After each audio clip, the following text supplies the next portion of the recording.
Kana man kolfiteette isa booda si boosisu ta'in. Haay jira jirtu. Dubbisiga. Fayyaa keessanii jirra jirtu. Jinjanaarra waan bulteef sagalee ishii gadi bu'aa buli gadi bu'aa buli. Jinjanaarra bulleen garuu. Kunoo ganama keelaa hojii natti baastee ilaalaa si maal hojjete. Ganama kaatee manas kana sirreessitee ciree hojjettee kaayistee mashaayicha baqee. Ilaalaa malee la. Madaamii natti taatee agartanii. Laki keeshaa ilaalu. Kompere yote na wan. زي مدام. اوكي مدام. يلا شوفي على استوي قولي تعالي ناديلي يلا. خلاص؟ خلاص تعالي انت بيبي انت انا اشوف.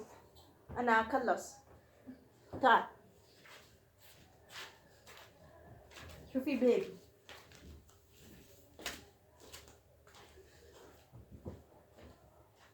Kota kursinya ada nggak Joli? Udah tua na tuh jadi kursinya. Kursi juga emang so wasira namu si juga ragada. Kenna tuh jadi gar kursinya miti. Kenna harga tuh di gunung lah, rafte jadi. Kenapa gak shy maafi?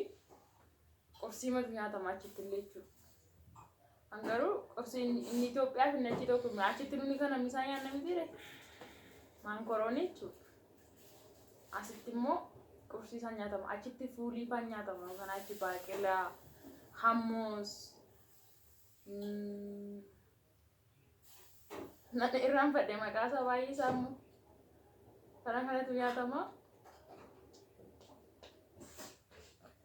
Asitti immoo waanuma jirutu nyaatama. Madaamii immoo kaddaamaa daree anamma simbiratti yeroo laaltan jechuudha. Taraa hojjetaa jettee laalaa agartan miti la. Taraa dhamoo kun. Anumatu hojjechaa ture laalaa amma. Lakkii yoo isheen irribaa kaate fuula iyyuu hiqatteetti ta'e amarra gaasiniif. Fuula kiyya malakkeena. Fuula iyyuu inni kan. Namni na dura eegatee hin jiru fuula amma. Anatu hojjete isiniin jetti miti ragaa isinitti fide gaamma laalaa na soba ishee buusisu. Wanni hin qabu laalaa sana la. Ganama keetti qabu. Kursi kan hunda situ hojjeteere amma. Ayee anumatu hojjete maan. Shaayii situ danfise. Shaayii illee natti danfise jinjibileetti godhee sukkaaratti godhee qixal shaayiitti godhee. Situ hojjete. Nacci shunkurtii bichaatti hin godhe. Maqaaramaatti hin godhin. Barbarree immoo wadda dheeraa jettee mucayyoon tokkoyyuu. Barbarree. Qorichumaaf keessa bisi godhaa malee barbarree akka ittiin goone waxiitti ittootti jechuudha. Hojii natti baay'istee tumili hojii eengaddas hojiitti baay'istee jechaa turtan. Anamma garuu ragaa fideetan akka isheen waan tokko hin hojjenne nama narra gaasisa garuu hin barbaade. Ragaa qabdi isheen illeeti. Beeka yalla qammasisti eebbisa maala maqaa Yesuusi. Ameen. Jedhisti nama kana fuulduratti Anyaan nuka. Siintini siin jedhu jedhee malee sila gudii keenya dibaasi ture har'a waa hojjechaa oolte. Waa isheen gochaa oolte ganama bariidhaan kan birdilibsii keessaa toon bahin heloo akkasiin jedhe jettu lakkaas nu beektu. Janjanaa jettee beebbaan janjana hin beeku. Maalis isaanoo beeku gaafa wayyaa miicite akkamitti akkati sa'aatii meeqa janjanaa oolte argaa. Maa gaaficha immoo ijaa wanni ta'eef kaa hojii ijaa ta'e malee hin daawwalaa isin jedhee hin daawwalan. Harama gara giddiidhaan hirribaa kaasnee fuula dhiqachiisne. Isinii galamtee muudii. Dha namichi tokko yoo hin gadda dibbeen fidannaa iddoo aarsaa ta'anii nyaaraan itti naasa. Asii baddee faarfachuu fedhee jibee waaqii fideensa. Dibbee gadi nu fidannaa naa galuu dide. Dibbee jettee jedhan ijoollee maal kolfu namee dhugaa waaqa. Torban darbe immoo jechuudha gaafa nasii galee waan na mudate tokko. Haji baay'een dadhabe gaafa sana. Achi booddee barumsa qabnaa wanni wangeelaawwi namaa misiin hin jennee reeni waldaatti. Gaafa naqu. Nyaadhuufa. Nyaachaa odeessa. Gaafa naqu achi jalqabanii jiru beekte. Buna dhugeen deeme jechuudha mana isaa nyaadde. Asii karaan waldaa otoo fayyoo fi jiraan ulee godhatanii na duukaa fiiganii. makiinaa keessa bu'een sokkee gaafa sana. Maal ta'a jedhee eegde? Homaan taane garuu dadhabeen jira baay'ee. Namni cherchiidhaa baheetu makiinaa yaabbataa sila. Cherchiidhaa baatee aspaaltiin itti mul'anna akka ijoollee xinnoo makiinaa yaabbattee xarrigee. Fayyoof jiraan hin galtoodha dublee baatanii dhugaa fi goanii baasii keessa weeshaan achi booddee si ga'e immoo baay'ee dadhabeen jira waan ta'eef barumsa hin barsiisaadha namichi. Akka muguu wayiin ta'e fuuldura taa'een jira ammoo kan si dhibu. Akkasuma osoo malli hin barsiisaa jechuudha. Achi akkasitti taa'ee waa'ee addaan fee hawaa nu barsiisaa jira ture. Dhumarratti maal ta'anii hawaa fi addaamee jennaan ibsaan immoo badee ture. Ibsaatu dhufee hin jedhe. Ganni barsiisuuti ibsaa dhufetteeni. Maaliif sabbuun kiyya jiru dhugaa waaqayyoodha. Ila hirmi kamitti naqamee jira bara. Kiristoos ayyaanni shaalee naan jedhe lakkoofannumanii ijoolleen gaafa. Kanaaf har'allee bariidhaan kaatee toonuu nuun ka'ii biddilisi keessa heloo itti maanni abjuu wayitii woo jedheenyaan laalu heloo itti abjuu ka'ennaan asuma dhuguma silkii. Jinjanaa mashee huqqise silkiitu ishee huqqise bakka waan biraa miti. Waluun godhaanumaa gochuu hin danda'u. Bakka jaarsi kiyyayyuu gaafa silkii qabadhu harkaa fuudha waan ta'eef kanaaf godhu. Karaastrii duuban oola. Maal duuba? Isa lafa qotu sana duuban oola kanaaf godhu. Laficha qochisiisaa oolti amma bokkaan sirriitti roobuu jalqabeera. Ganni. Isa yoo bokkichaan kaleessa dhufeennaan immoo hin roobe. Namoonni bokkaan kaleessa mataa ishee irratti caame waan isheen dhibu. Anumti dhufeennaan roobe naa. Addis Ababa deemtee jechuudha. Silaa ijoolleen biyya Arabaatti ergaa jechaalti ofiishuu biyya Arabaa argitee ufte. Ijoollee erguu shirshir jetti waan ta'eef. Amma kuna tokko ergachuudhaaf qalachuudhaaf qophaa'e. Qalmaaf na hiyyeessite illee. Qalma intala tokko qalmaa qopheessaa jirti biizaa isheen nufa gidduu kana. Nuni immoo foolii nyaanne qalma. Isin immoo kottaa qixxaasee hin mara. Namni hon jedhee qalmaaf nama qopheessaa bitame. Qiccaa waddadee jiramu. Munkiinan tokko bituu bashani. Fooluma baay'ee waddadee waaqa.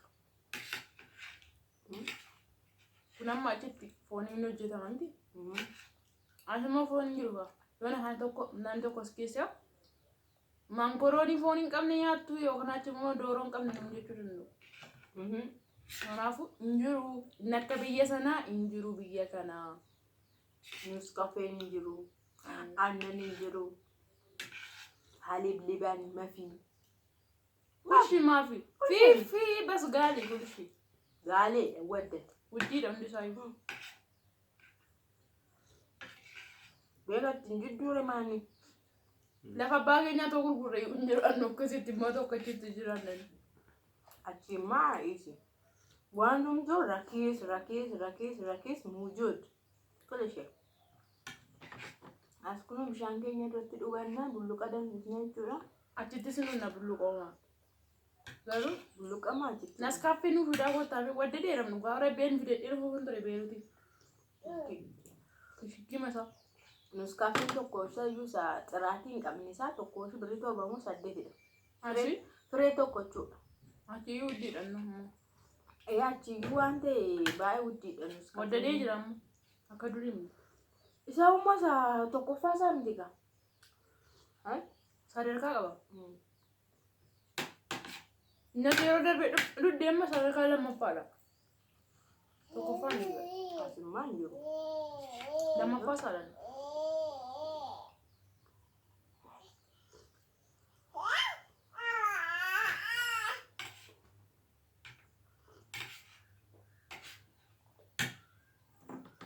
Garaa keenya ho'isanneetu. Isin ho'isna. Mok singoona. Garaan duwwaa jibbitee amni. Gaafa qotu. Waaqa namaa. Akka waan hundumaa to'annaa jala oolchuu danda'u gara otoon garaa kootu annoo jala oolchate yoo kana sooromeera jedhe. Maal baay'ee nyaatee biratti gamu. Garaan kun rakkistuudha. Jireenyi garuu yoo si rakkistees hin obsi ta'e. Garaa garuu obsitee taa'uu hin dandeessu. Obsitee guyyaa tokko buluu hin dandeessu. Ooltee Itoophiyaa keessatti garaan duwwaan ta'een bichaa barbaada.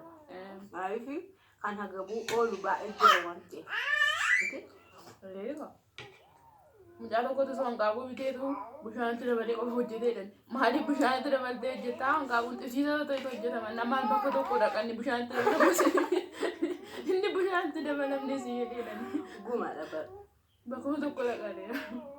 Biyya kana koo amma warri amma fakkeenya warri qansiraa hojjetanii guyyaa sana nyaachuun malee tirfii hin qaban. Bu'aa hin qaban. Harkaa gara afaanii. Qansira gaafuma sana hojjetu ittiin bibbitatanii galu borimoo qansiratti dhaban hagabuu oolu. Waaqa. Akkasidha kaa jireenyi biyya lafa. Mucaan tokko jira ammaasi guyyaa maa qansiraadhaan hojjeta. Gaafa qansiratti dhabe asuuf dhiqeeffachuu. Ayi mudadhe. Hanchi kadeessa magganeenyaatti jechuudha. Dubartii tokko seenaa ishee nan taasifte nama barattee kutaa 10 jettee. Mucaa waggaa 5 gadi. Abbaa manaa wajjin wallollee naan jetti. Wallollee sun taane biyyi ishee Salaaleedha. Achi booddee ani haadhi koo duuteennaan doogoo mana warra koon taa'ee gaafa achi dhufotte sa'aatii tokko keessa dhufe. Inni hin dhuftutti fakkaate. Gaafa dhufotte muuziqaa banatee totte mana keessaa dannasaa jira. Haadhi koo reefi duute torban tokkotti. Lama faana inni moo dheedhaa fedhee galee bira guyyaa lama na bira budee galee. Kaza aanoo qulfiin harka jiratti mana banadhee dhuman seenetti gaafan seenu ofin beekuun dannasaa jira muuziqaa wajjin. Achi booddee kanumaan raawwallollee sitti deemuun jedhee yoo haadhi koo deebitee otoo haadhi koo deebitee galte yoo anaafati walitti hin deebinu jedheetaniini nama sana dhiisee deeme. Namichi immoo poolisiidha. Bushooftu irraa hojjetaa dubartittiin jechuudha. Ani jette nama kaardii maatirikii kutaa 10 qabudha. Hojii osoo hin barbaade har'a galuu hin danda'u. Garuu mucaa kanatu gufuunatti ta'e mucaa waggaa 5 baadheen akkamittiin hojii seenee hojjechuu danda'a. Ani poolisinnati iyyuu nan hojjedha jette isheen jechuudha. Otoon hojjedhe. Jireenyi garuu jechuudha. Garuu kan sin ajaa'ibu mucattiin nama kutaa 10 barate miti nama kutaa tokko barate hin fakkaatu. Kana hundumaa maaliif isin kaasee beektu? Jireenya dhugaa waaqa iji ishee cuummee bayyesus hin boosi baqa sin gadisiisti Kiristoos. Rabbi mimmaantu ija gona buute naannoo. Achi turee xiqqoo harka ishee keessa kaayee mucaa ishee dugdatti baattee eessa bultaree maal nyaattaree naannanii uumaa waan tokko waan abdadhu hin qabuutti barandaa kana kan bulatte iddootti tikeetii baaburaa kutatanii jechuudha. Namootuma waaqayyo garaa isaanii naa lallaafa. Afaan Oromoo odeessiti. Salaaleedha. Magganaa maa garaan qabu barna. Namootuma garaa naa lallaafantu. Buddeeni birrii naa kennutte yoo birrii naa kennan gaafi ittiin biddeen bitee fi mucaa kottiin bulchatte gaafi immoo isuma namoonni oolaa sanaa naa fidanii nan bulatte mucaan isa iji ishee diimatee bakka dhugaa barbadaa fiddaa fakkaata jechuudha. Waa'ee qoonqorreetti isiniif kaasee jechuudha. Dhugaa namni nyaata malee hin bareedu dhugaan isinitti malee jechuudha. Simboon qabu. Naa kanaafiyyuu Itoophiyaa keessa osoo namoota itti dhiyaatanii haasoftan isin jibbisiisa haalli biyya kanaa dhugaa Yesuus. Rakkoodha. Rakkoo hamtuu keessatti Itoophiyaan waan itti araaramu malee. Dhugaa. Isheen amma bareedaan fira keetti galchuudhaan eenyutu narraa fudhatte? Fira keetti galchuudhaan. Nama namni harkaan fuudhee guddisuu hin jiru. Hin jiru. Eenyutu kan isaa malee kan konaa guddisan. Namni mucaa kana fuudhee naa guddisuu hin jiru. Ani iyyuu maaliif firoottan keetti immoo kennattee ofii kee immoo hin gootan.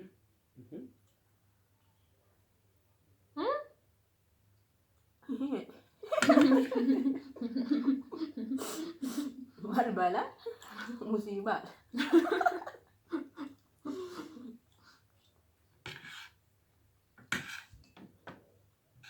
Naa waan akkasiiti ijoollee jireenyi biyya keenyaan ulfaataa akkatti ta'anii odeessan